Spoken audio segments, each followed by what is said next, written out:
What is up, everybody? Welcome to The Stack. I'm Alex. I'm Justin. I'm Pete. And on The Stack, we talk about a ton of books that have come out this week. And oh boy, this was a big Wednesday for comics. So let's Fresh get right. takes off the dome. This really went to the next level, I gotta say, which is why we're kicking things off with the first of 3 DC Next Level titles, Lobo #1 from DC Comics, written by Skottie Young, art by Jorge Corona. Now, the rough idea here is these take place in continuity, but they're trying to give the same on-ramp that the Absolute books take, which is not ignoring continuity, but giving new reader-friendly takes from teams that are hopefully very passionate about the books. They may not be top-tier characters. They may be top-tier characters. We don't know. But again, we're talking about 3 of them here that came out all on the same day. And the first of them is Lobo. Pete, you love this version of Wolverine. What are you thinking? Hey, don't jump on Justin's bullshit. This one's Express. in space. Fuck you.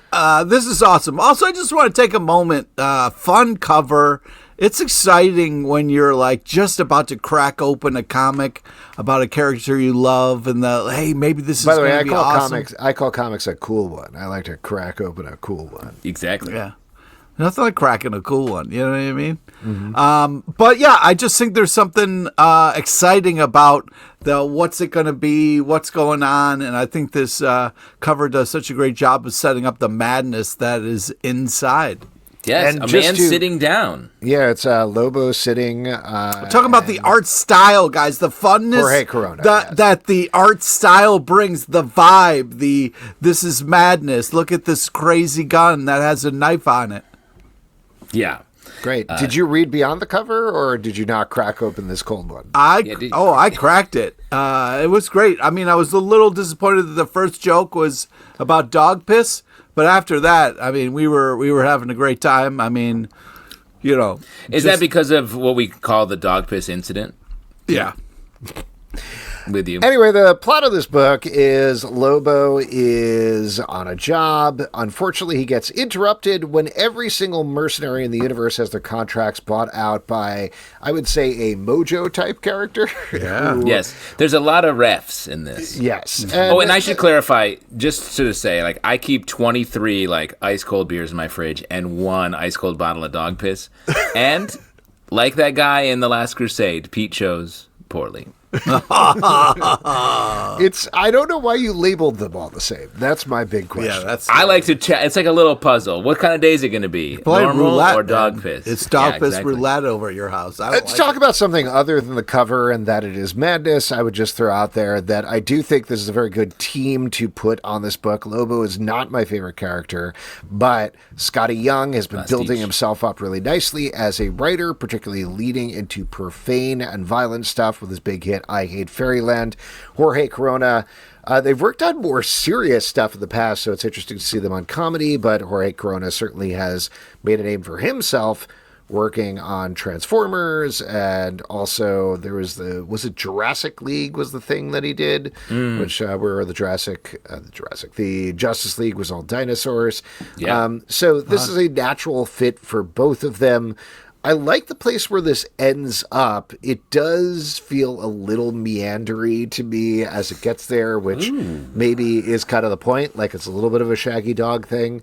But like Pete said, Jorge Corona's art is very striking. Lobo in particular is right at the center there. There are some good jokes throughout, particularly as Lobo is laying out his history. I thought that was a lot of fun, that sequence. Justin, what did you think? I would just to talk about Next Level, and now that we're getting into that, and we'll talk about a few books like Alex said. It's interesting because the Next Level would feel like it's like a refreshed take or like pushing the character forward. When I think for all of the books we're going to talk about, it's actually not that. It's a return to form. The previous iteration where they made a new Lobo who was like sort of twee Lobo was more of a next level idea. This is very much like looking back, going back to the origins of Lobo, which despite Alex's criticism, it's actually what that was. It was a little meandery. It was a Shaggy Dog story of Lobo just like fucking around in space and then killing people on his bike. So this to me feels like a great new version of that, and is oddly like retro futuristic in the way they're approaching this event. And that the next level may not be a description of the stories we're getting here, but more like bringing the next level talent that has been on their way up outside of DC into DC and giving them these characters that mean something to them. And that I think is a very smart way to approach this like sort of event, because it means each individual book can rise on its own, become what it wants to be. And that's what I think this book, and I'll spoiler for my reviews in a minute, the rest are also doing that, I think. Mm-hmm. Yeah, that's a cool way to say that. I appreciate what you're doing there. I do think this is a nice return to form and a kind of a great team to kind of bring this up to another level. So I am excited, and I enjoyed the fun, like, oh, I can't park here. Oops, I ripped your arm off and then wrote my name above the parking spot. Just, that's fun. That's a Pete dream. That's a Pete daily dream. I was like, this is great. I'm having a great time. So, this was a blast. I like what you had to say about this, Justin, and sort of this whole branding here, because I think the other thing that they are clearly bringing, and even if this isn't necessarily to my taste, it doesn't look like anything else on the stands because of Jorge Corona's art. Yeah. And that's something that everybody has been lauding Absolute for, a lot of the DC All-In titles, that it doesn't feel like it is churning out content, but like it's not just there to churn out content. They are trying to make something that feels fresh and different and unique from other things that are out on the comic book stands. And again, to like you did, I will spoil my thoughts on all three of these. They all look different. They all feel different, and they don't look or feel like anything else that we're reading. We had Tony Fleecs, the writer of the Deathstroke book we're going to talk about, on the show, and he said that when he was talking to DC, it was like, what's your Image Comics version of a DC character? And I feel like that's literally what they're doing here. And that is a badass move. It continues DC editorial just choices where I'm like, big swing after big swing that actually keeps working. On Comic Book Club News this week, Alex broke down the top 20 trades. Yeah. And DC had, 17 of them? Yeah. Or something like crazy? What? That's... Wow. It's working. That level of creative swing is working. It's what James Gunn talks about, what they're trying to do with the movies. That obviously takes a lot longer. They're actually doing it in the DC Comics right now, and it is working so hard. Yeah. Well, let's see if Marvel is working as well as we turn to our next title, The Ultimates number 22 from Marvel, written by Dennis Camp, art by Juan Frigeri. As we have been tying into the Ultimate Endgame event, the world is rebelling against the maker status quo. Here, we dive back into the relationship between Captain America and Bucky, who is the Grand Skull, the new Red Skull in this universe. Would you, Justin... You're the camp leader of the camp. Justin, you love camping. Deniz continues to menace me with excellent comic books Deniz menaces me with another great issue. This is the fact that the Ultimate Universe is ending. This is the comic I'm going to miss the most. And this feels the most alive that the Ultimate Universe has been since this new event, the reboot, kicked off. Like, this feels like it is issues 4 of an Ultimates book that is just getting going. Great issue. I love this team. I think the art in this issue is really nice. I like the story. We get like a type of format we've seen before, where two characters end up are very close and end up on opposite sides of good and evil. But we get like just that modern twist on it, where it's about radicalization and falling through the cracks and how that turns you into places you don't expect to be. He's not bad to begin with. The world left him behind, the Bucky in this issue, and it's just another great story that continues to be both resonant and excellent comic book work. That's really awesome, Justin. I'm glad that you're having fun with this, and it's reaching you in that way. I don't want to, what I'm about to say, affect anything that Justin said, because that's all valid. I'm going to be so mad, and I'm going to be so disappointed in you if you say anything bad about this comic. Oh, well, this so mad. I'm going to go drink a whole cold bottle of something out of my fridge. You know what I mean? Oh, man. And I don't want to jump on what you're about to say, Pete, but I really love the way this inspired me to be a Nazi. Go ahead. What were you going to say? Yeah, this made me want to pick up my tent and leave the campground, because fuck all this. I don't need this comic at all in my life. This was an awful idea and very well executed, but no to that ending. No, I didn't know. I don't want to go here. I don't want to live here. I don't want to visit here. Okay. You're talking about Bucky, the Bucky. Yeah. I don't want to see a comic where Captain America snaps Bucky's neck, bro. That's not something I ever want to experience or ever want to have. Just because that's a... Well, you like when Cap kills the Red Skull? Sure. Well, that's what he did, too. Yeah. Maybe we don't know that he snapped his neck in a bad way. It could have been working out a cake. He worked out the old Nazi bone. Yeah, I just... it was too heartbreaking, man. I don't like to see Captain America as, on the bad side, and I don't like to see Bucky there either. So this was a nightmare scenario for me. He's not on the bad side. He's putting him out of his misery.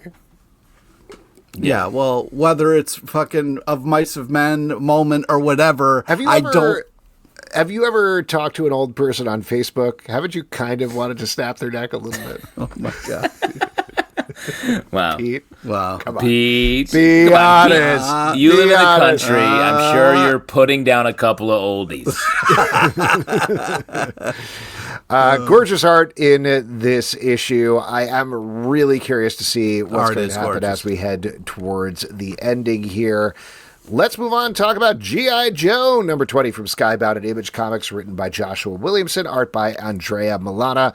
Lots of stuff going on here, but the main event is that Optimus Prime meets Duke, and they have a heart-to-high... Oh, excuse me. I believe it's Octopus Prime. No, it's Optimus. There is no Prime no more. Come on, guys. Stay he's just Optimus. I will say, and this is a spoiler for Transformers, where he has lost his little faceplate, and now you can see his mouth. It's funny that on the cover, they're like, we're not going to spoil that. He still has his faceplate. And then you open up the issue, you're like, no, he has a mouth.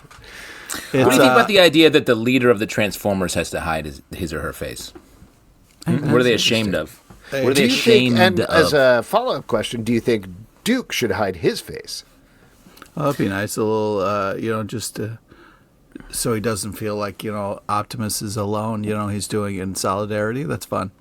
Yeah. If Duke was stripped of his title, what would his name be? Because he is a Duke, right? Right. No, and if he was going to pull out his matrix of leadership, would it be like pulling out his scrotum, or what would he do? Wow. That's where my leadership comes his from. Maybe his heart or his mind, but, that would scrotum. It's weird that you went with scrot. Leadership, I took a seminar recently called Leadership Comes from the Scrotum. Who taught that? I meant to ask you who was teaching that. It was my father, and it was $500. Wow. Oh, wow, he charged you. Yeah. I think he meant you came from his scrotum, not leadership.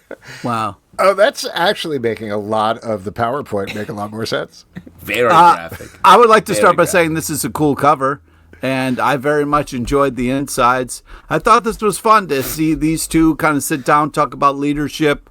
We kind of got G.I. Joe and the Autobots joining forces in this issue. So Big that's time. huge. They're going to team up against Cobra and the Decepticons. And, Optimus was filling his boy in about, what happened and how he gave over leadership. And it was cool that Duke was moved by that. I thought this was a cool issue, even though not a lot happens action-wise. It was kind of cool to have these two worlds collide. They roll out at one point. Yeah, they do. That's pretty cool. Roll out. Go ahead, Justin. You go. I was just going to say that I don't necessarily mind this, and I think this is part and parcel with what the Energon universe is doing, but I do think it's surprising how much time they're taking both in Transformers and G.I. Joe to set up Mask, without really making it affect the plot in either Transformers or G.I. Joe. Because in Transformers, they set up a really interesting thing with Optimus starting to work with Miles Mayhem, and then immediately Miles Mayhem was like, I'm out! And here, they're like, here comes Matt Tracker, you want to join G.I. Joe? And he's like, I don't think so. Leaves halfway through the issue. And I don't know. I wish there was it was more integrated there. It was felt more organic coming out of it versus it feels like a very special crossover episode, which maybe they are leading into that Saturday morning cartoon flavor. But I don't know. It feels like it's jamming in a book that otherwise I really like. Well, I will say it is a crossover, Alex. And just like when we were kids playing with our toys, they agreed to share resources and information on their enemies and missions. That's right.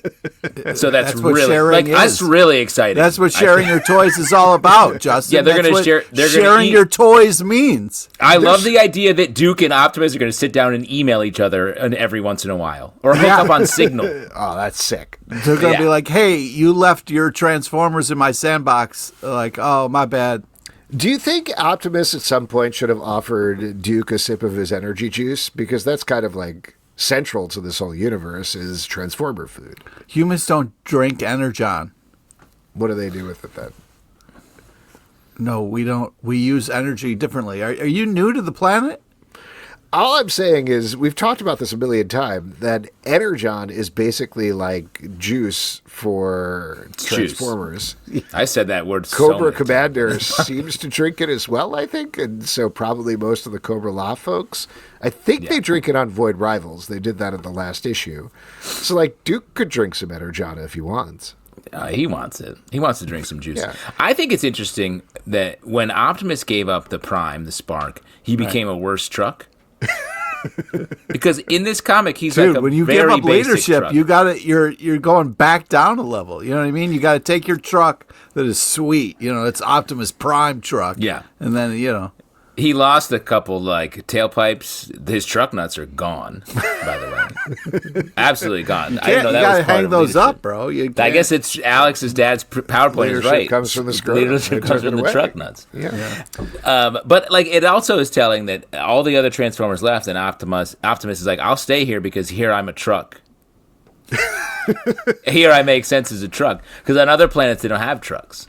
Well, listen. You don't think it's nice that he was moved enough to stay? You don't think that's kind of cool that he's sticking to his guns and finishing his mission here on Earth? I don't know. It seems like a waste of time either way, to be honest with you. Wow. It's definitely weird in both the Transformers comic and this issue. He's sort of like, I'm staying. And then everyone's like, why? And he's like, I don't know.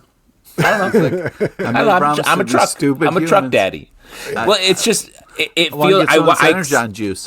I expected him to have a much more a nameable mission. Like I have to stay on Earth for X. Particularly because there's two humans that are supposed to be central to the plot, Carly and Spike. Is that it? Yeah. Who are never there and never interacting, and every once in a while they're like, "What's happening?" And then you never hear a single word from them again. Well, and there's something where like, isn't Spike's dad in Optimus? Yeah, he ate him. So this is what I'm saying, is that, like, Optimus ate a human, so clearly Duke could eat Optimus. Or suck the juice out of him. Duke, you ate a truck. He's like, real Joes eat trucks. Bye. Come on. Roll out. Well, Optimus may be down a level, but we're going to go back to the next level with Batwoman number 1 from DC Comics, written by Greg Rucka, art by DaNi. Now, this is an interesting one because it is supposed to be new reader friendly, but at the same time, there's a pretty direct continuation of the run that Greg Rucka never got to finish in New 52 for a lot of very bad gossipy reasons that we won't get into here, but Greg Rucka has been very open about in terms of his treatment at DC. But he is back. He's back with DC. He has a new artist on here who is DaNi, and we are picking up with Kate Kane in an insane asylum, I guess, recuperation facility. I don't know exactly what we would call it. Pete, what do you call the one you're in? The Red Room? Yeah. There it is. And Alice, her sister, is ostensibly dead, which we get a little bit of recap of events there. And then we are off to the races by the end. Pete, you seem pretty psyched about this one. Take it away. Yeah, this was awesome. Love the cover. Fun last panel. She says a bad word. I wonder which one it was. But this was just a great start, I feel like. Love the colors, the kind of look of it. It's kind of reminiscent of that kind of famous Batwoman run, but not a ripoff of it. So I like the tone. I like how this is all kind of coming together here. This was just a blast. I'm just wondering about like the censor on the last word there. You know what I mean? Because it's 4 letters, 1 word. Is it freaking you out? Right. Probably something very naughty. Justin, what did you think about this? I thought this was great. Continuing what I was saying earlier, like it has that look back. You have Rucka on this. Feels like he's bringing everyone in, establishing this sort of Batman-Joker relationship that Batwoman has with her sister, which is awesome. It's even more personal and clear in this issue, what's happening between them, while also deepening the mythology around it.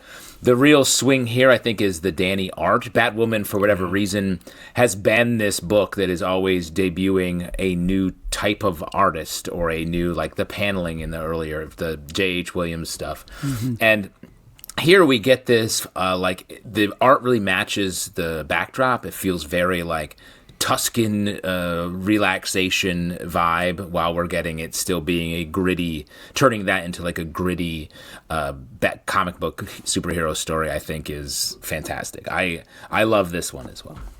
Yeah, me too. This is, I would say, less new reader friendly than the other 2 next level books, but it's gorgeous to look at, and it's a great Batwoman tale, and it's exciting to have this back, and it definitely makes me want to go back and read Greg Rucka's stuff to see what he's continuing here, because we get into some stuff here where I'm like, oh, I don't remember that at all. Okay, let's see what happens. So, great book, great kickoff. Next up, another kickoff, The Sentry, #1 from Marvel, written by Paul Jenkins, art by Christian Rosado. The big headline here is, though this is in continuity and following up on the previous status quo of The Sentry, this is Paul Jenkins coming back to a character he co-created with Jay Lee. And I've said this before, and this isn't to slag anybody off, but absolutely nobody has gotten the Sentry the way that Paul Jenkins does. Yeah. Like, every subsequent person who's tried to take it on has not quite nailed it.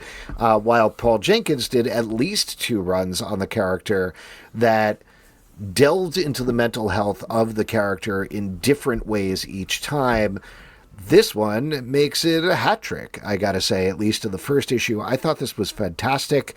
It is disturbing. It really gets under your skin as you're reading it, as he digs further into the Sentry. I was a little worried about switching Jay Lee for Christian Rosado, but I actually think it's a really good comp for what DaNi is doing versus J.H. Williams over on Batwoman, where it's reminiscent without feeling duplicative. I just thought this was a fantastic first issue. This is everything that I want out of a Sentry comic book. Yeah, same. I mean, this issue felt like the vibe that the other DC books we've been talking about, where it is sort of looking back while also looking forward. And carving out a new way to look at the Sentry while still giving the Sentry that sort of slightly out of continuity, like him talking to Reed about Clock, Reed being like, hey man, you're wild. I love hanging out with you.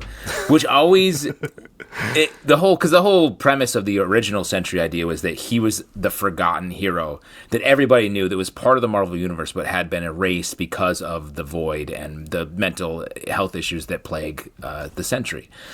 And we get that flavor in here, which, all like you were saying, Alex, the other people who've taken on this character never quite nailed that. It's such a specific tone, and Paul Jenkins just has it.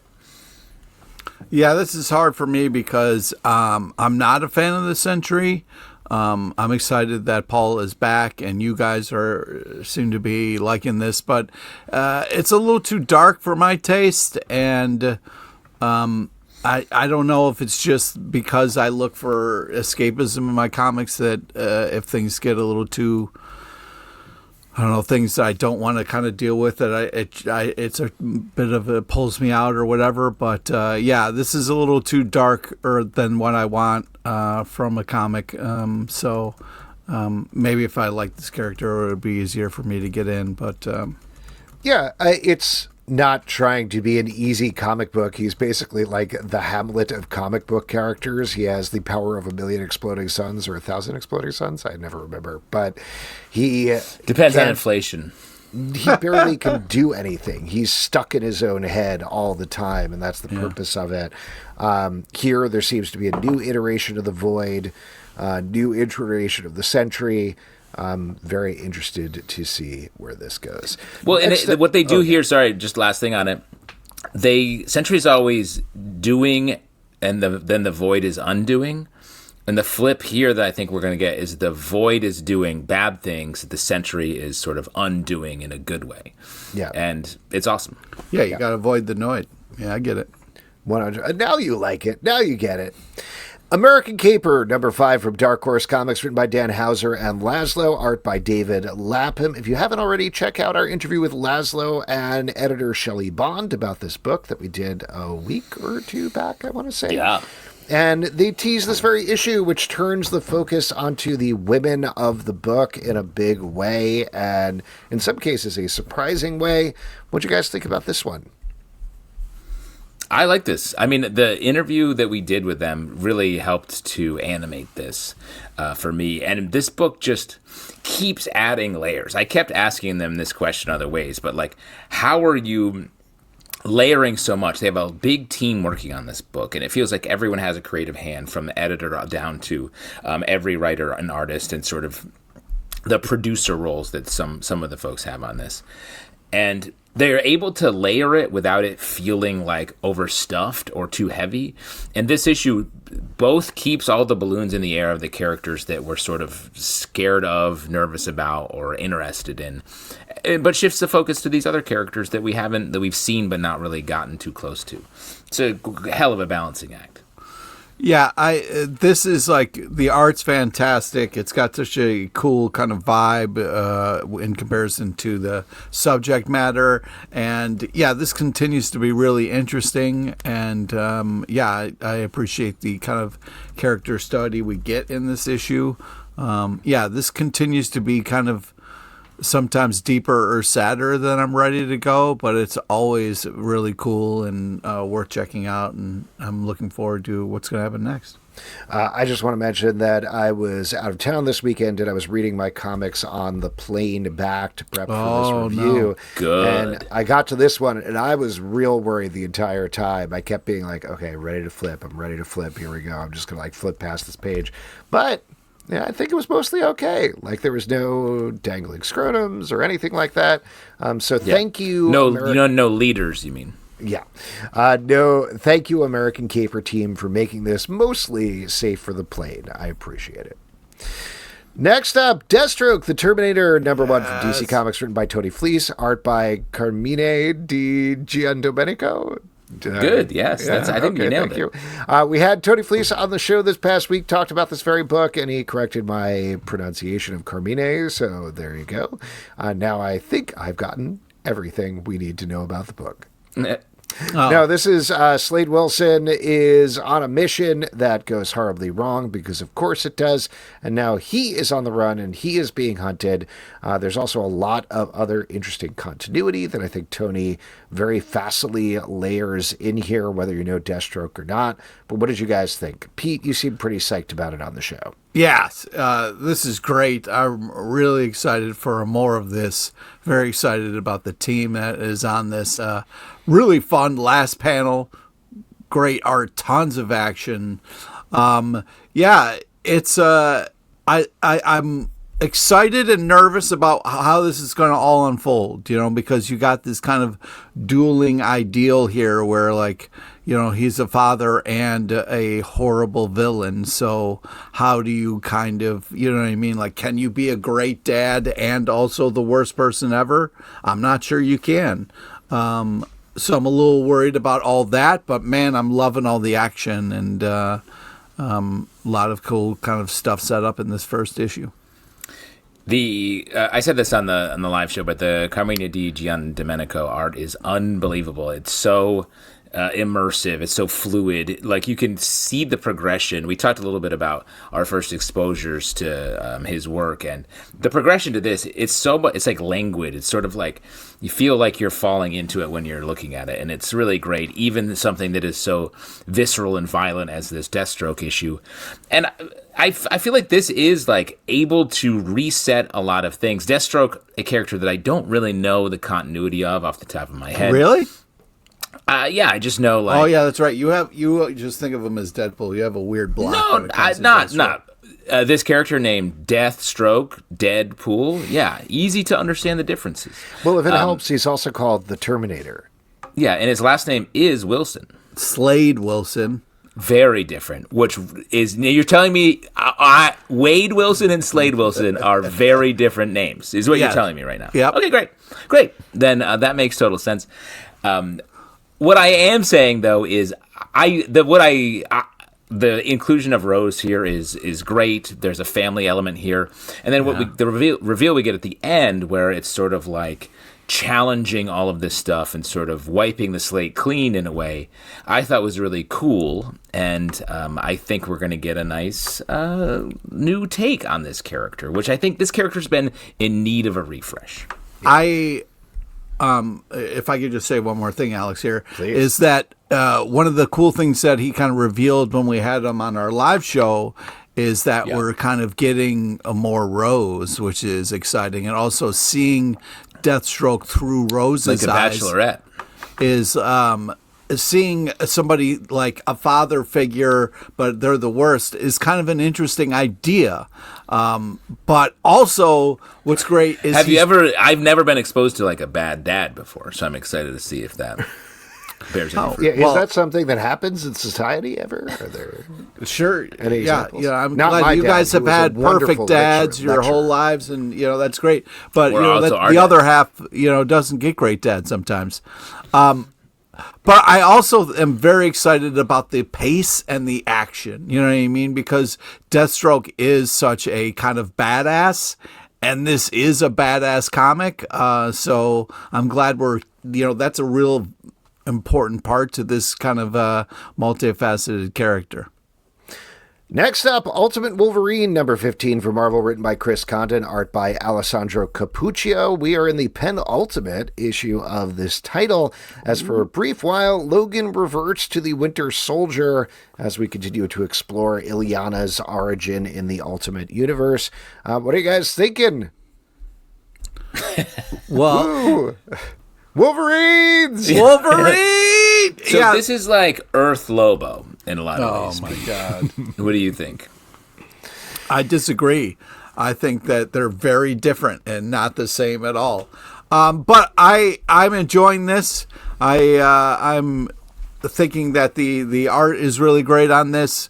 Also cool cover. Yeah, but we're getting some real twists and turns here. We're getting, Logan goes under the mind control a little bit here, so that kind of slips back. But we kind of have this buildup of magic here, this in limbo. So I'm, Wolverine's been to hell a bunch of times, so it'll be interesting to see what happens when he gets to limbo. You know what I mean? Yeah, I love to see this guy. How low can he go? Very short, which you'd think would be an advantage, but it's harder to be so flexible when you get to limbo. The thing I love about this is just Logan and Jean Grey hanging and banging out in the world. Like, give me more of this. I want more of this. This reminds me of like the Age of Apocalypse.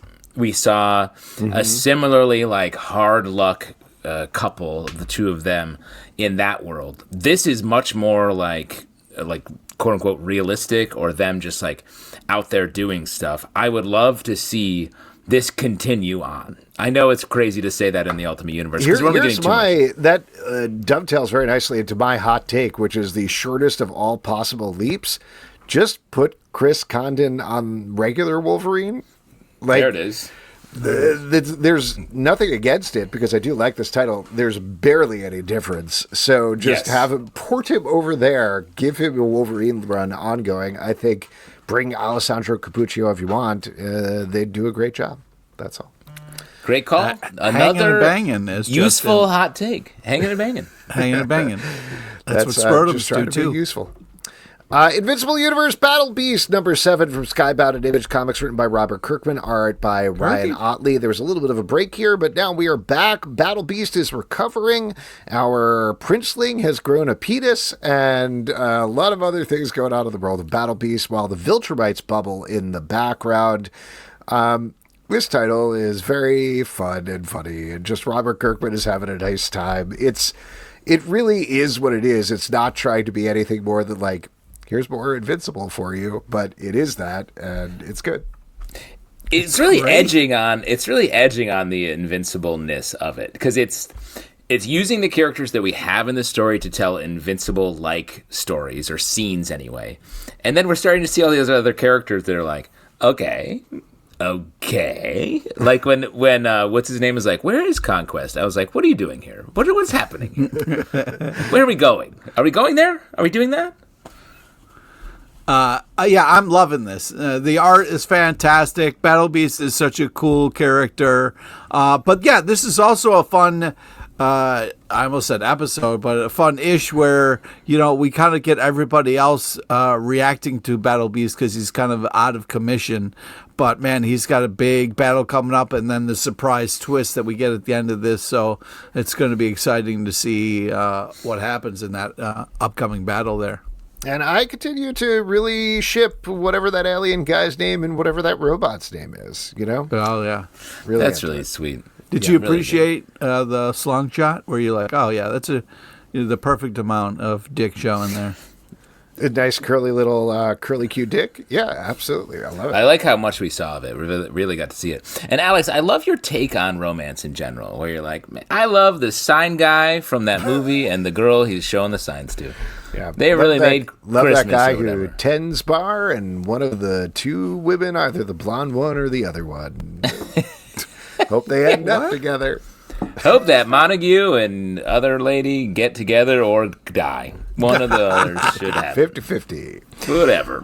Wonder Woman #31 from DC Comics, written by Tom King, art by Daniel Semperi. This is kicking off the Wonder War. Go listen to our interview with Tom King, where we talk to him about this in the Comic Book Club feed. But here we are jumping forward to the future, where the matriarch, a evil Amazon, is almost won. She's almost taken over the world, man. And it is up to Trinity, as well as Batman, who is Damian Wayne, and Superman, who is John Kent, to stop her. Things get dire, they get deadly, leading up to a point that we kind of knew was coming from the beginning. But what'd you guys think? This continues to be great. Badass last panel. It's cool setup, right? We get this kind of God Killer sword, and it just really just to get to that last panel was very exciting. This great art, interesting story, great use of characters. This continues to be great. When we talked to Tom King, I was like, you feel very villain first with your take on Wonder Woman, and his answer is great. Go back and listen to it. Reading the book, it does feel like, especially with Wonder Woman, a character that doesn't have a lot of villains outside of the mythological villains. That he's gone out of his way to create this like really terrifying, or I guess Mouseman wasn't terrifying, but like a really good rogues gallery for her here.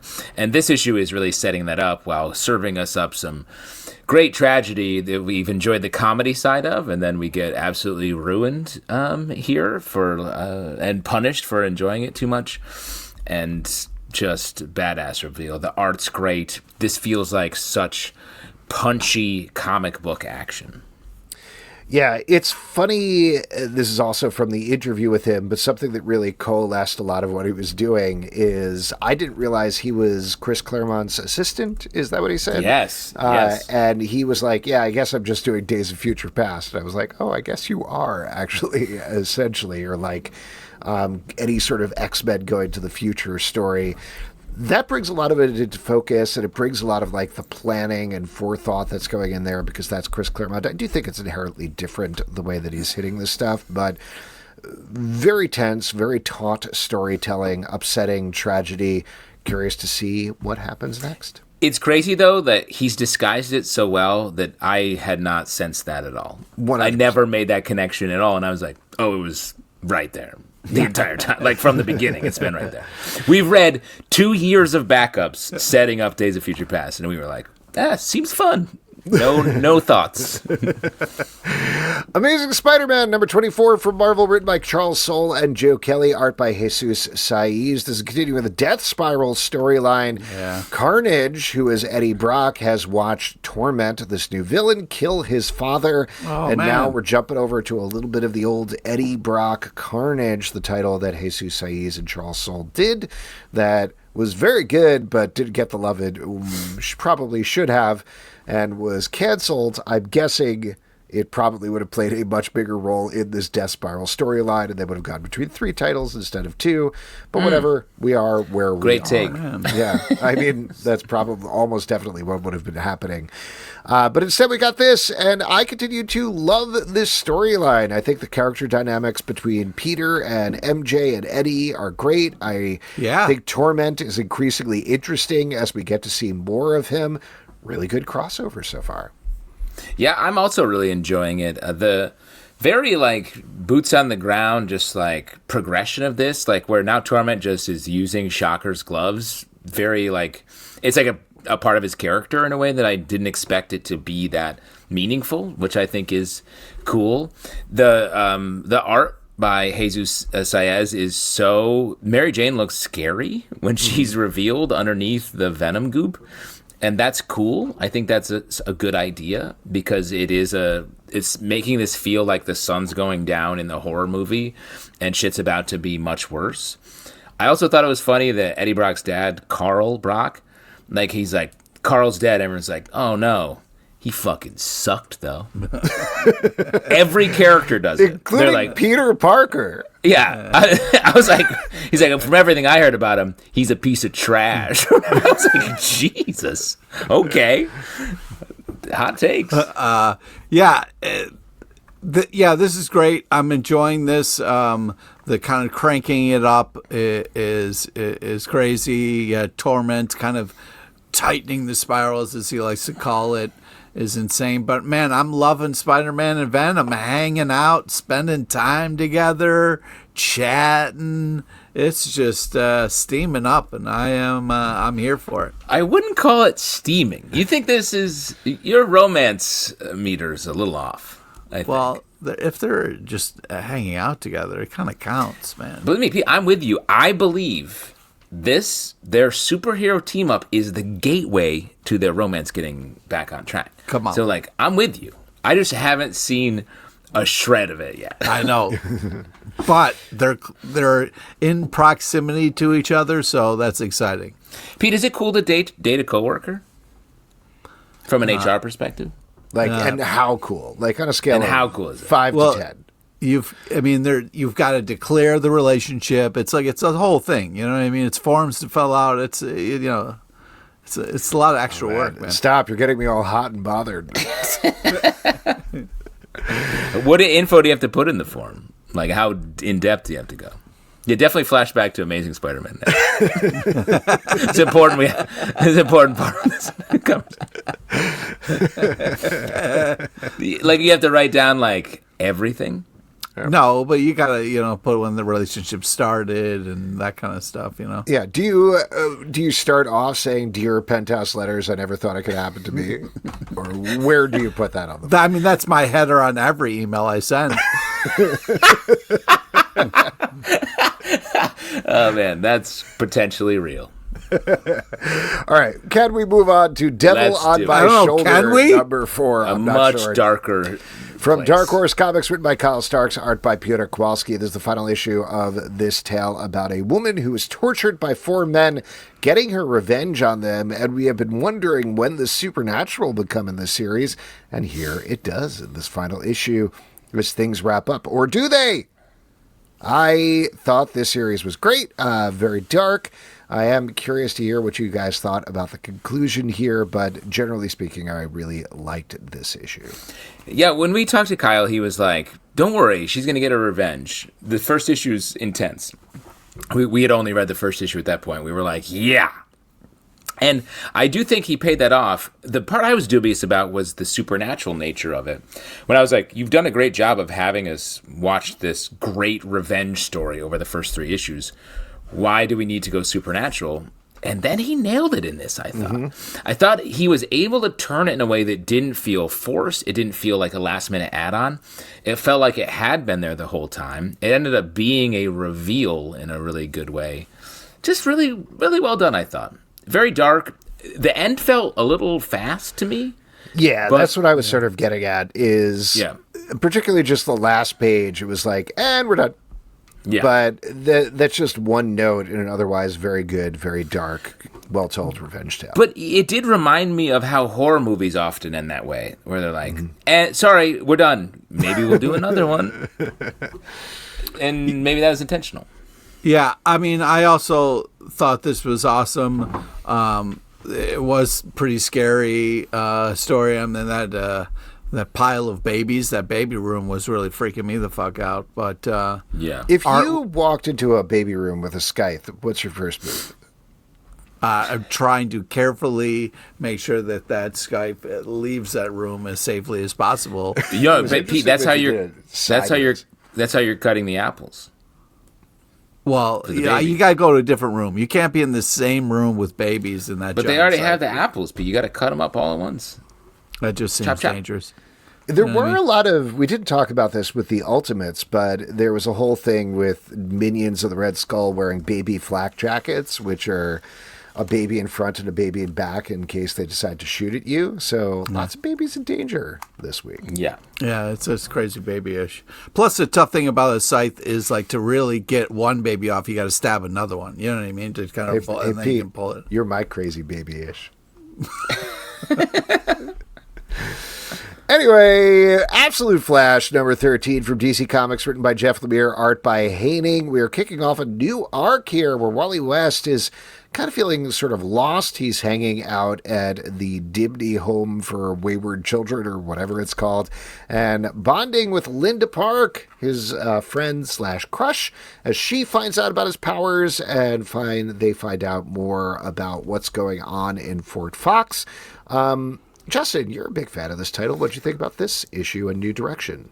Yeah, just a reminder, I went from being pretty mid on this when it started to really coming to enjoy it, and it found its way to its absoluteness in a path I didn't expect. And this now it's become sort of the brightest of the Absolute books in a good way. I think it's nice that the line has variety, and this is doing that. This feels like... Brightest? Yeah, like there's like youthful. There's tragedy here, but there's like. I thought you were just talking about the coloring or something. No. Well, I think it is like there's a lot of orange in this, which is also cool. Reds, but I like the energy of this book and the new storyline getting into really branching out from what we've done before, which felt very sort of closed loop for the first issues of this. Yeah, I thought the daytime was nice. You got to share your fries, bro. Awesome art, fun kind of villain. Last panel reveal. Also cool Deathstroke preview. And this one, you know what I mean? It really kind of it gives you a little. Did you like the preview better than the first issue of Deathstroke? No, I thought. Did it make you want to read Deathstroke again? It did, yeah. Oh, really? Okay. Yeah, great. I was like, oh man, I gotta go back and read this thing. Wow, it's really great. But yeah, I'm enjoying this more than I thought. Jeff Lemire does a great job with storytelling. So even though a character that I'm not a fan of, I'm still having a good time. So that's pretty impressive. Captain America, number 8 from Marvel, written by Chip Zdarsky, art by Jan Basil Dua. Cap and co. are in Latveria, which is not under attack. There's a bunch of different forces who are trying to gain control of the country now that Dr. Doom isn't there anymore. And Cap has found out some dark truths about Latveria, as well as Salvation, the man who is currently de facto in charge. Meanwhile, Red Hulk and Nick Fury both want a piece of that old Latveria. It's all leading up towards the Armageddon event that's going to change everything starting this summer. Whoa. It's interesting because this does feel like one of the tip of the spear of Armageddon, right?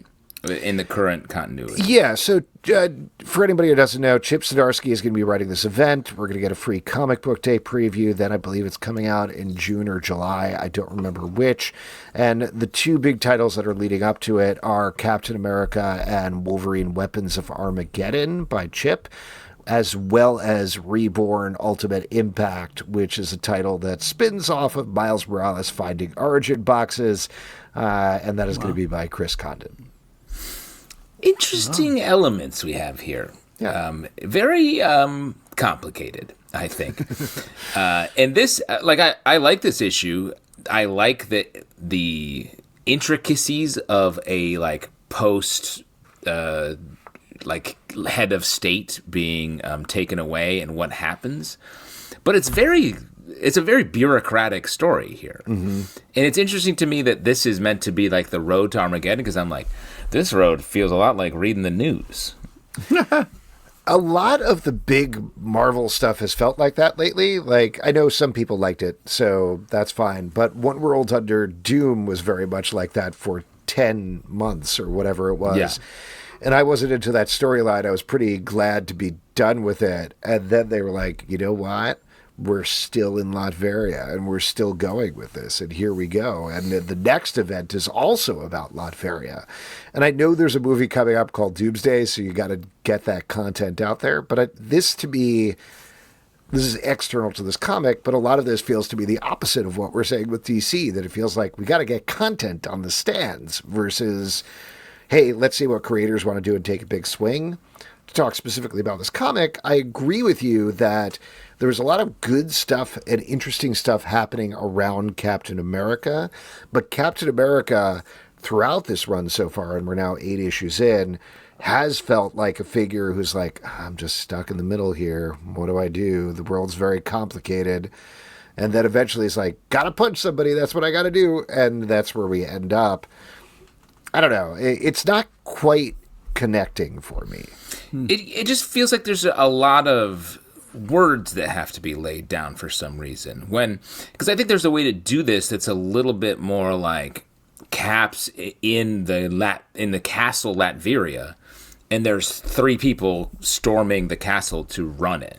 Mm-hmm. And so it can be a little more like active, like, oh no, this is all happening now, when like you're saying, it feels like Cap's been like, hey, this situation is complicated, and everyone's like, I agree, Cap. Here's all the stuff that's going on. And I'm like, that makes me feel like it's complicated. Well, I think the most successful fallout from One World Under Doom so far has been the Dungeons of Doom series that Philip Kennedy Johnson and Benjamin Percy are doing, and that's doing exactly what you're saying. It is active. Yeah. It is like, this is happening now, and we got to deal with this, rather than, all the politics of it. And that's where they want to lean, but like, I don't know. Well, and similarly, the story that took place during One World Under Doom, where the Red Hulk featured here, was escaping from the dungeons, and it was about how, like, that was how he did that by assembling this team, and it felt like, oh, this feels like what we're going toward in this new iteration of Latveria, and this now feels like a step at least further out, where we're now re-establishing a political sphere. And that feels like One World Under Doom did too much of that, to your point. All right, why don't we move on, talk about Exquisite Corpses, number 11 from Image Comics, written by Che Grayson with James Tynion IV, art by Gavin Fullerton with Michael Walsh. We're getting down to it. I believe there's one more issue of this season of Exquisite Corpses, as we whittle our way down to 2 contestants that are fighting for the crown that will determine the ruler of America. I'm still not 100% clear on this. There you go. That's what's going on. Yeah, this is getting crazy. I mean, the creepy rabbit mascot finally got taken care of. That guy was driving me nuts. Tons of action, tons of madness. I'm interested to see how this shakes out. I love the art, the colors, and the shading. The mood of it are so cool. So, yeah, this has been really solid. You know, it feels like it was this big world, and then we explored the big world, and there was so much happening. And then this issue, I feel like, featured a lot of characters being like, hey, only 2 people are left alive. I was like, really? That seems crazy. And then they're like, now they're going to fight. And I was like, oh, okay, cool. It felt like the world just shrunk really hard. And I was trying to think how either more issues where we could slowly work through this a little bit, because I really like the story. I like the Exquisite Corpse nature of how James Tynion sort of did this, where it was like him and another writer were on every issue, but it was a shared thing, was also very cool. But I feel like maybe the solution would have been to split the sort of rich person stuff and the boots on the ground stuff out, maybe alternated issues or something, so we could really understand all that was happening, and there was more space on either side to tell the stories, because this issue leaned into some more of the rich person stuff, and I was like, I just don't understand exactly who's who and what the stakes are with each of them, because it's too hard to tell. That, I think, is the inherent problem with this, and I will say it's a book that looks great, and I'm intrigued to read. And I enjoy. I still like reading. Exactly, and I 100% will read the second season, absolutely. There are too many characters to keep track of everybody, because you're supposed to keep track of the people in the tournament. They're flashy, they're big, but then you also have all these people outside the tournament who are the rulers of the world, and then you have all these people in the town, and at any given moment, I'm not 100% sure who I'm rooting for, who anybody is, what their motivation is, even though we've been following them. And I don't know, there's a bunch of, not to like backseat, right? But like there's a bunch of different ways this could go. The character who has popped the most is the medic whose dad was the sheriff and left. Yes. She's the one who's the most, to get back to the discussion we were just having, she is the most active. She's the one that has the most intriguing backstory. She has the one that is the most drive and is the most central to the action. Focusing on her while all this other stuff went on around her may have been a more streamlined way to go, because it is, like, there's the guy with the punk, I don't know, vest or whatever he's wearing that's taking the kid, and like I don't know, I like vaguely remember him, but that was a month ago, and I'm like, oh yeah, okay, I'm not sure what your deal is. I'm sorry, I know this old lady is manipulating things outside, but I don't know why or how or anything like that. So yeah, there's a lot of elements in play. It's bursting with ideas, but when they get into a second season, I hope they can figure out a way to, particularly because they've eliminated most of the characters that we've now spent 12 issues with, I hope they can find out a more, like, straightforward way of doing this. That's all. But we shall see. New Titans, number 33 from DC Comics, written by Tate Bromwell, art by Sami Basri. This is not part of Next Level. This is all in, but this is a new take on Titans. And I'm almost hesitant to say anything, because I thought this issue was delightful to read. It is, I don't know. All I'll say is that, like, Tate Bromwell has found a completely unique take on the Titans characters.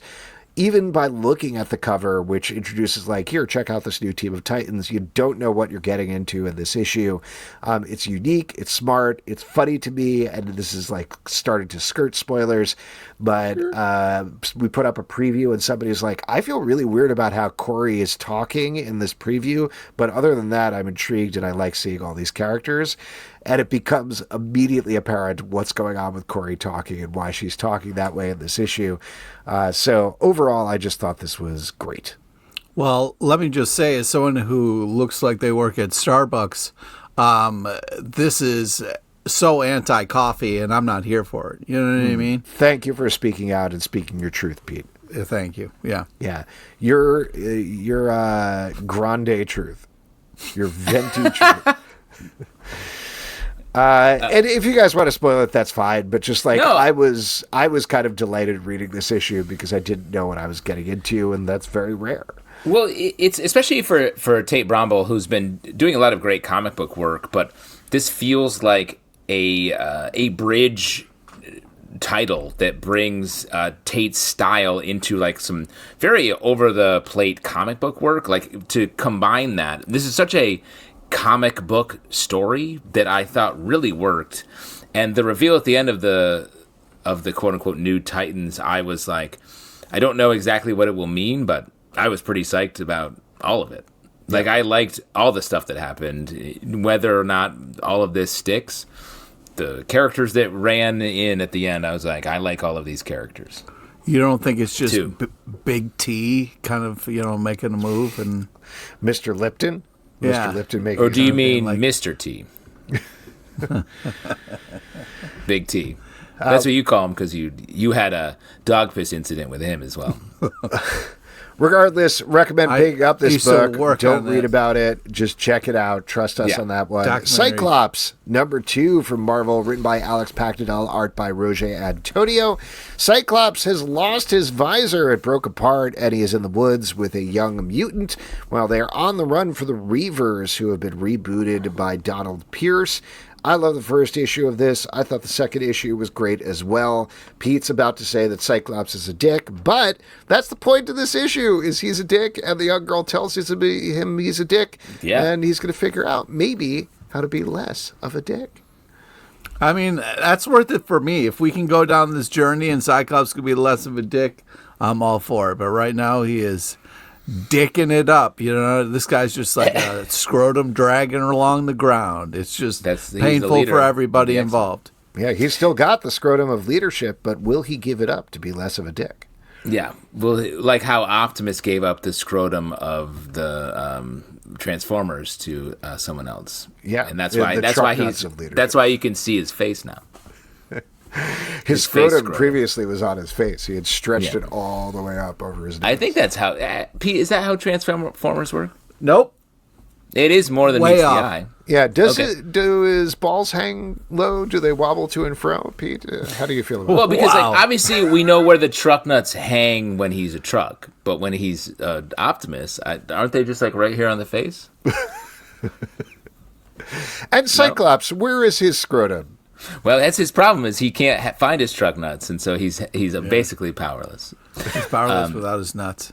This feels like a limited series that is going to be character rehabilitation for Cyclops, and I like that it's just him being like, "Hey, I'm in charge," and the other mutant is like, "No, bro, no, like I'm gonna fix you," and it's like. It's good. I think this might be the path forward. We might get Pete back on board out of this.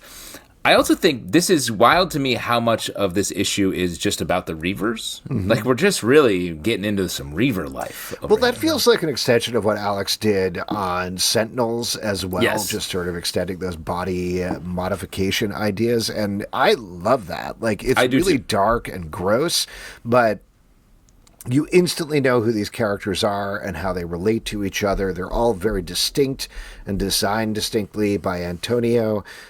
So I'm really into them as villains. I'm always into them as villains, but I think they work really well here and are good as a foil for Cyclops. Yeah. Foiled. Cyclops has been foiled. Geiger, the guy who is energy from art by Gary Frank. Geiger is teaming up with the Northerner, and they meet some kids, and then they leave the kids, and then some other things happen. Yeah, we get a little nicer side to the Geig here. Normally he's pretty kind of cold and closed off, but here he's being a great dad. He's handling story time, and so it's fun to see this. You got kids riding the two-headed wolf dog. I mean, this is just such a different kind of side to the Geig. So it's nice to see. It's not what we normally get, so enjoy it while you can. You know what I mean? But yeah, this great art. I'm a Geiger head, so anytime we can get any more Geiger stories, I'm all in. Pete is a Geiger counter because you can count on him to enjoy Geiger every issue. This was a real departure from Geiger of the past. He's laughing it up. He's telling stories. He's warming up. And that's why the reveal at the end of the issue, I was like, oh, perfect timing for him to be chilling out a little bit.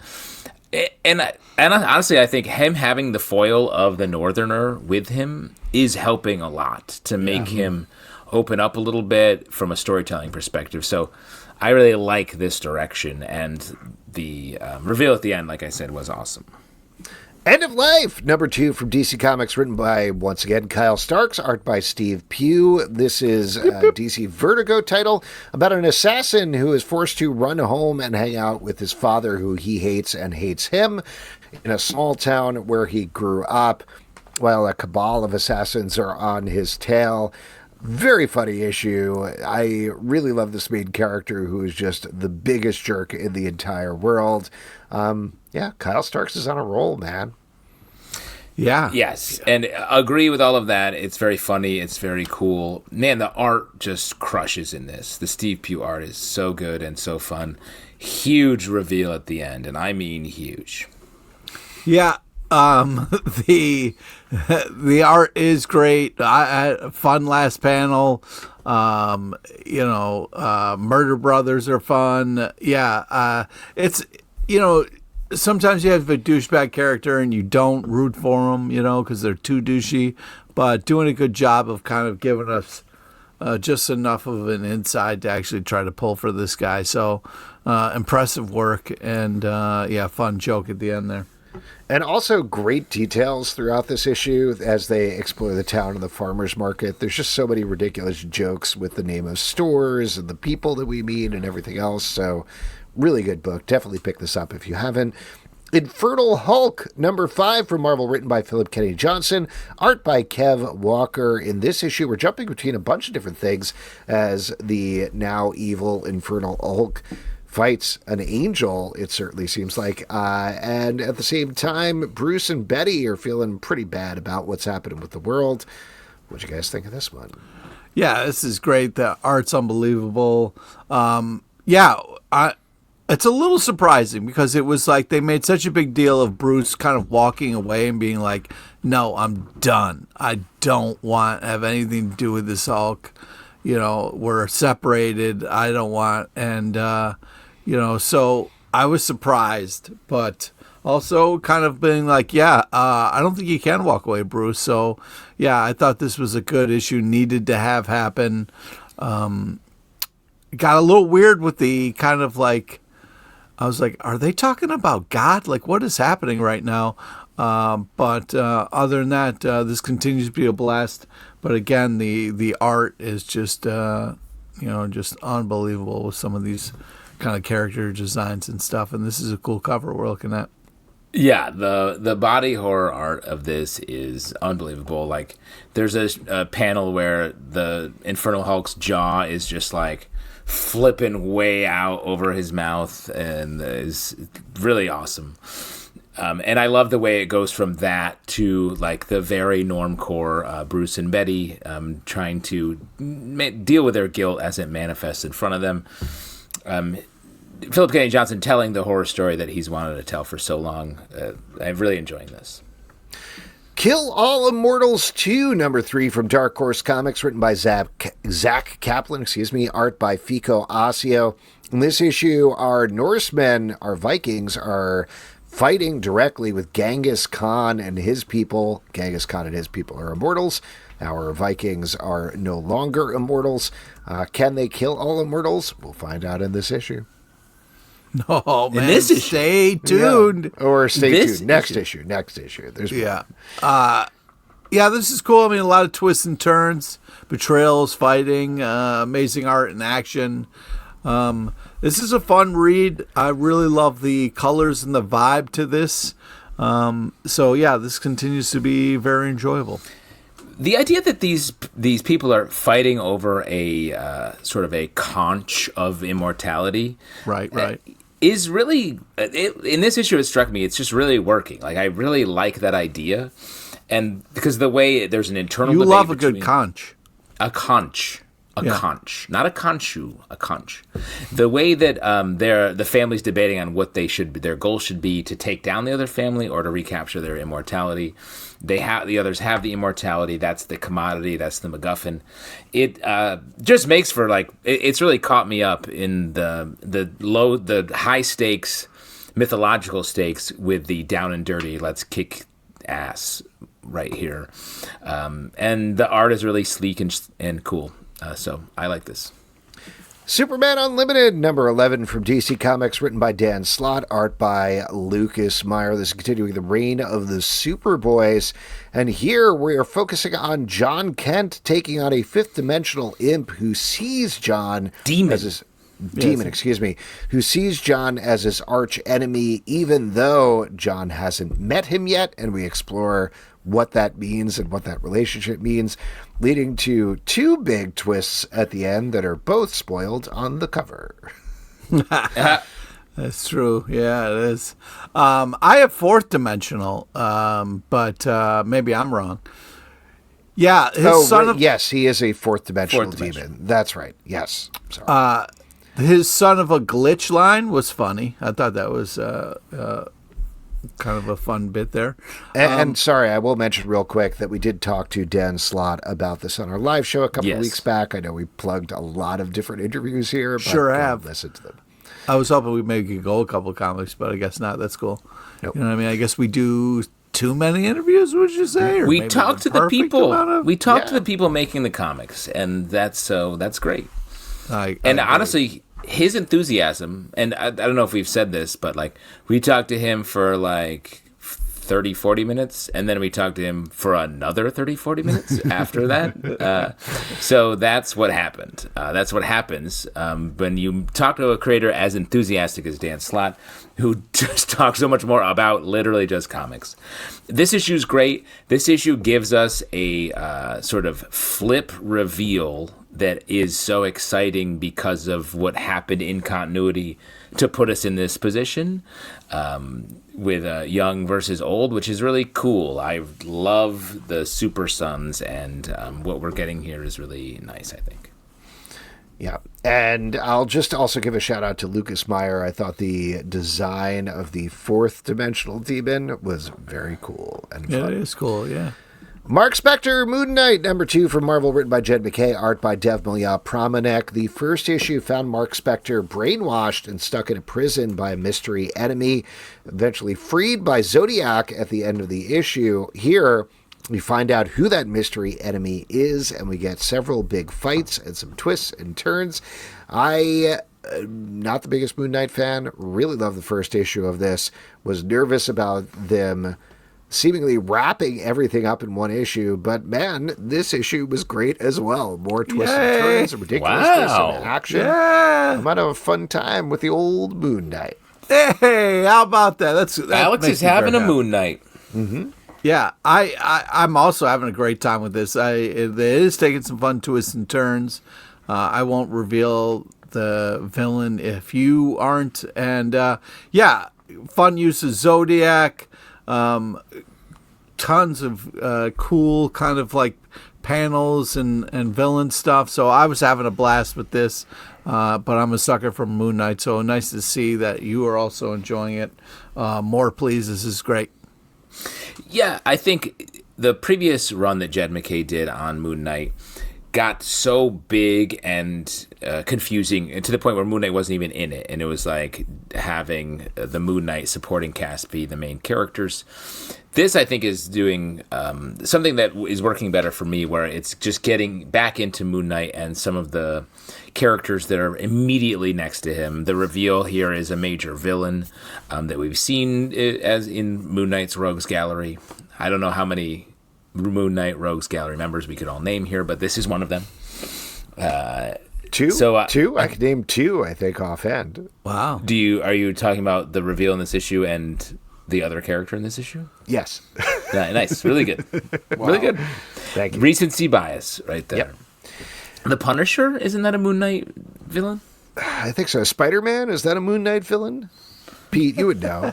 Lobo? Who does Space Wolverine? Moon Knight fight himself? Sun Knight? Jake He hates Lockley. the sun. Yeah, the sun is his enemy. Anyway, I'm talking. I have the Khonshu right now, so why don't we move on and go from Moon Knight to Night City, number 2 from also Dark Horse answered Comics, his own question in there. written by Matt Kindt, art by David Lapham. This is about a all-powerful Superman-type superhero who can never go to sleep, but when he does fall asleep, he goes to another world where he has no powers. His Lex Luthor has found that out, as well as found out how to track him there, and has decided if I can kill him as a human, I can kill him as a superhero. This issue flips the perspective to go from the villain's perspective and show how he got there and what he's doing. Great tripped out series, really good. I was actually very excited, and I know Matt Kindt always does this, but the next issue is the last issue, and I do love how tightly plotted and put this together this is, that they aren't going to have this drag on forever, because I think it's going to hit a very nice conclusion. It's interesting how he works, and not to keep saying this, but we did talk to him way back in New York Comic Con, and he was teasing this almost Renaissance period or major creative period he had entered, and a ton of stuff was coming out. And I imagine this was in the bucket that he was talking about there, where he just gets a big idea and then and then tells the story in the form that it needs to be told in. That's why this is a 3-issue series that this second issue goes through so many loop-de-loops and really drills down at points, while also giving us this big bird's eye view of just the superhero arch nemesis dynamic and how complicated and simple it can be at the same time. So this was one of my favorite reads of the week. Nice. Yeah, I also love this. The art style is so cool. Enjoy the world that it kind of sets up. I was a little confused, but, there's a lot of twists and turns, and you got dream worlds and real worlds and stuff like that. But, very enjoyable.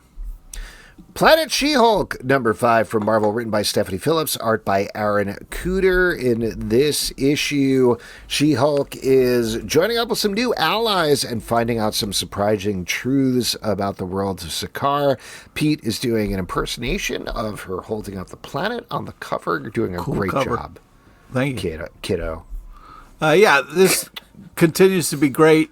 Justin broke the news at the live show that this was going to be canceled or cut short. The next issue will be the last issue. That's heartbreaking. I'm having such a great time with She-Hulk on Planet Sakaar. To be clear, it was canceled for some really gross tweets.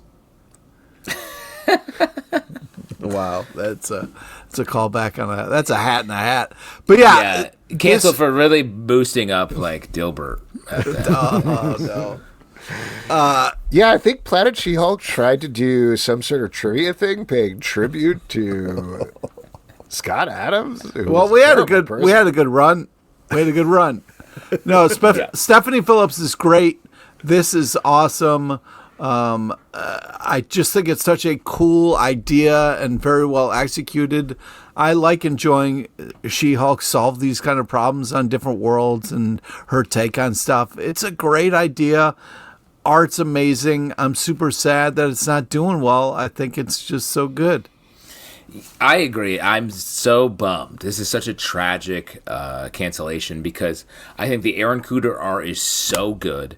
I think to come back to Sakaar and have She-Hulk be both a Hulk but also someone who is just speaking down to earth to us and being like, these people are crazy, which is such a nice refresh on the Planet Hulk, the very self-serious tone of that and the epic gladiatorial nature of that, and this being very down-to-earth person dealing with the same high-stakes gladiatorial place, I thought was just a great idea. And I wish this had found an audience, because it certainly found an audience here with... Yeah.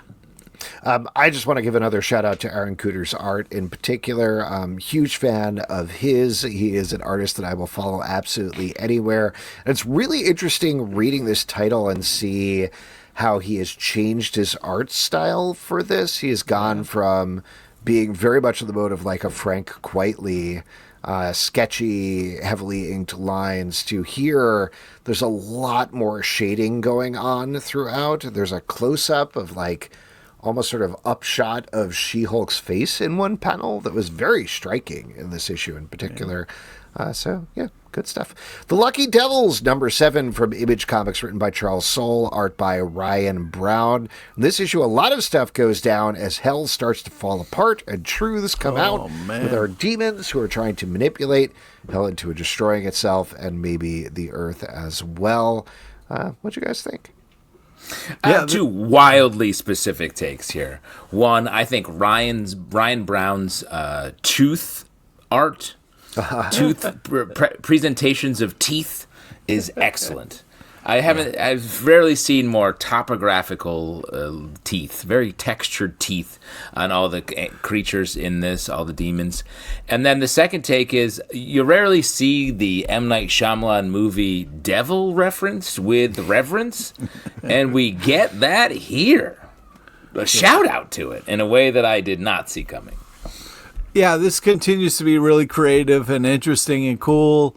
Oh shit moment on the last panel, but this is just also fun, amazing art, interesting kind of a story with the take on heaven and hell here and the demons and humans. And I just think this is in such great hands on this team.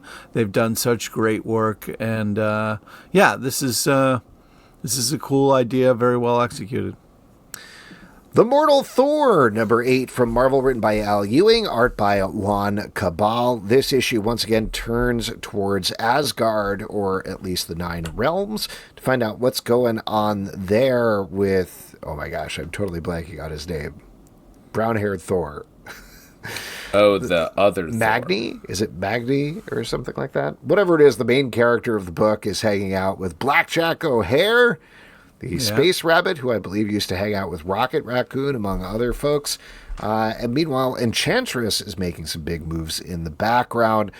While I was personally a little disappointed the first time we got an issue like this, I like this issue much better. And now that I see the pattern they're going for this title, I enjoyed it quite a bit. Period. Oh, nice. Did you... No? Okay, sorry. I thought you were looking up the character.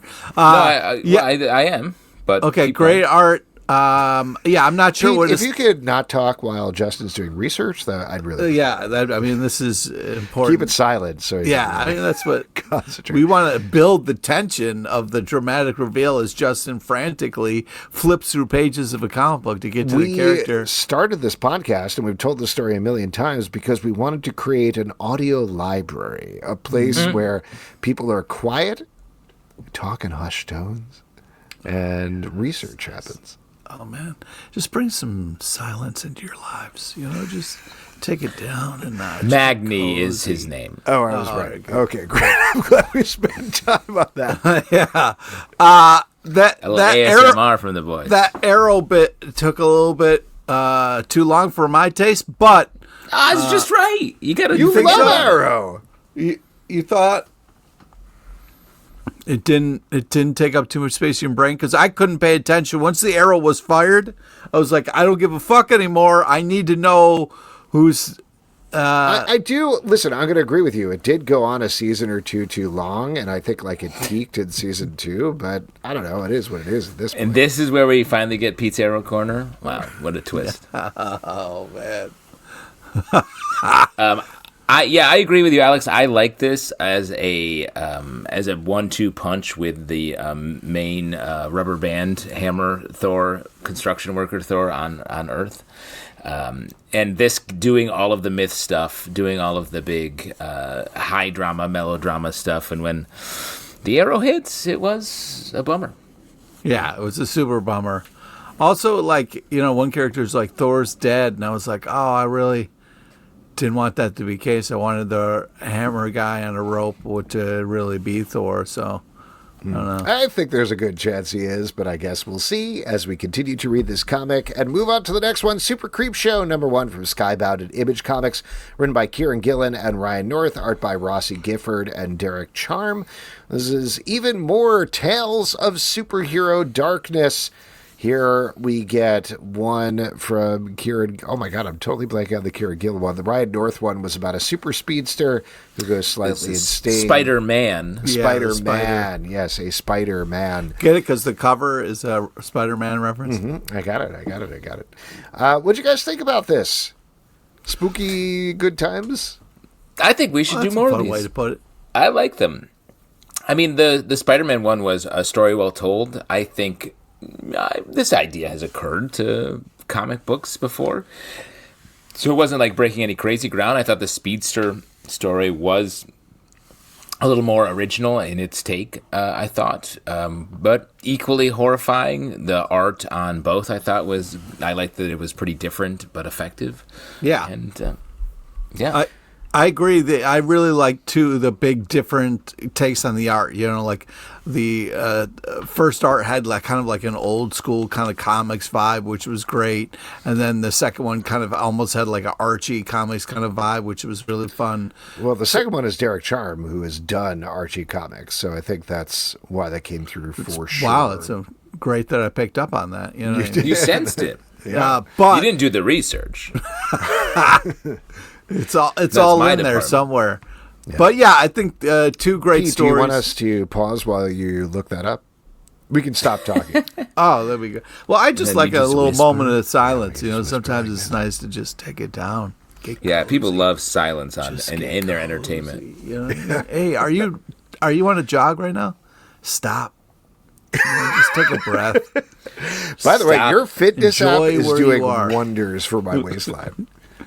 I want to be fatter. That's what I'm trying. The idea that we every for once you. in a while was like, hey, anybody jogging? Stop. God, sit down. Just Take a moment. Eat breath. that candy. enjoy where you are instead of running past it. You know what I mean? Okay, now that cheesesteak isn't gonna eat itself. Oh man. What if it could? Reverse health nuts. There's our creep show story. Run to your The cheesesteak store. cheesesteak that ate itself. Oh boy, call me Skybound. Okay, Wade Wilson, Deadpool #2 for Marvel, written by Benjamin Percy. Art by Not Slade Jeff- Wilson. Sorry. Different person, similar look, different Don't person. get confused. It is weird that Deadpool hangs out with Wolverine, and does Deathstroke hang out with Lobo? He does this week on the stands. There you go. Hey. Sorry, Deadpool Alex. is- I cut you off when you were saying Jeff Shaw. Jeff Shaw. Nice Okay, show. so in this issue, Deadpool is getting messages ostensibly for the future or predicting things so he can stop different crimes. And meanwhile, Hammerhead is trying to track him down and find out what is up with him. There you go. That's the Deadpool news. Yeah, this is fun. It's got some fun bits in here. I think that, the jumping out of the building with the mobility scooter was hilarious. I think that Percy does a good job of kind of capturing some Deadpool moments. I feel like sometimes the voice is a little off, but I think that really felt like some great Deadpool moments in this comic, which I enjoyed. Art's great. This is kind of silly and fun and a nice combination of Deadpool here, so enjoyed this. Great subway stuff. I found it interesting. There's a panel that takes place where the Liberty Mutual spots are shot. Yeah, You know what I'm talking about? That's hilarious. Yeah, the Liberty I thought that Mutual was ad. interesting without Liberty being Bibbity. referenced. Liberty Bibbity. Yeah. An ad that was perhaps one of the most cheaply made commercials of all time that has become popular enough that there is continuity between the commercials. Yeah, I mean, those two actors who mispronounce words found each other. It's a beautiful thing. Pete, man. we are just watching not the same television, but similar. Wrestle Heist #4 from Image Comics by Kyle Starks. In this issue, the heist is on as our team of ex-wrestlers trying to get revenge on a promoter who done them wrong, make all the moves. We've said this a lot this podcast, but there are twists and turns aplenty throughout here. And this is just a well-constructed heist that is a lot of fun. There are some twists you can see coming, but there are even more twists on top of that. Oh, man. This is just one of my favorite books month after month. And like we talked about before, when we talked to Kyle about it, he talked a lot about the back matter here, and it is just great. There's ridiculous ads. There's fun interviews, like interview lit, like little bits going on there. Just a really good package of a comic. It's a tight package. It's a tight package. It's amazing writing and art that fits so beautifully together to tell this tale that I don't get tired of being in this world. I think it's interesting characters.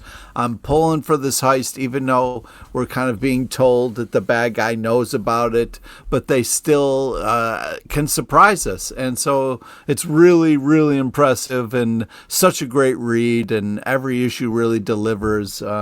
This continues to be a blast.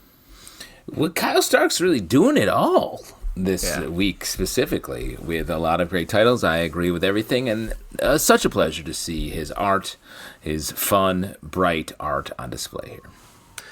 And last but not least, Thundercats Silverhawks Road to War #1 from Dynamite, written by Ed Bryson, art by Gerardo Gambone, Andrea Arcari, Chris Campagna, and Elton Thomas.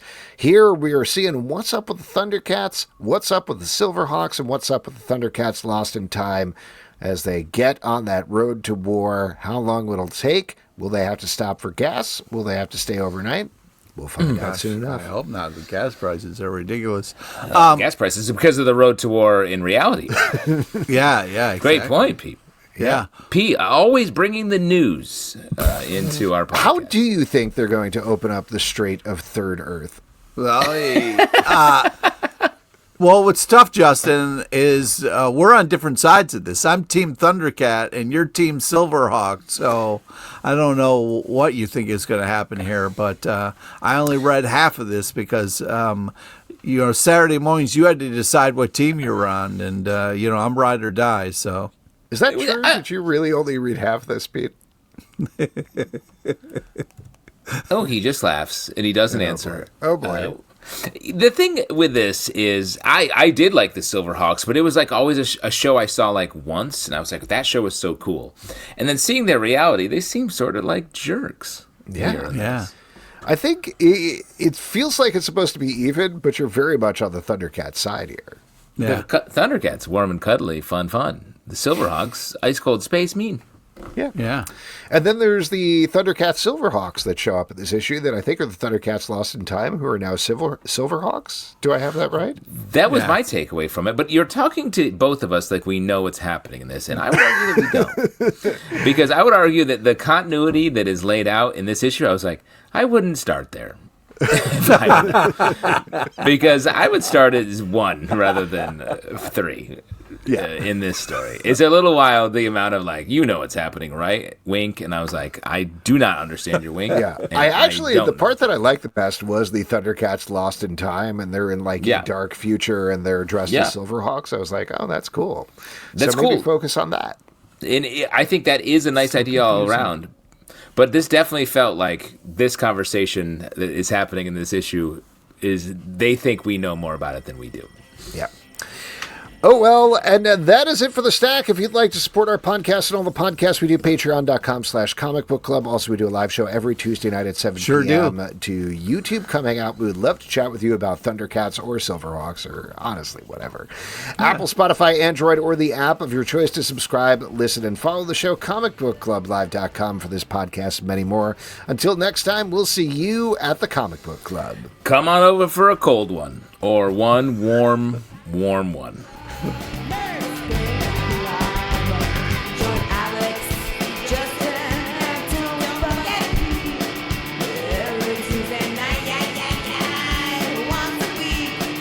Blow your mind.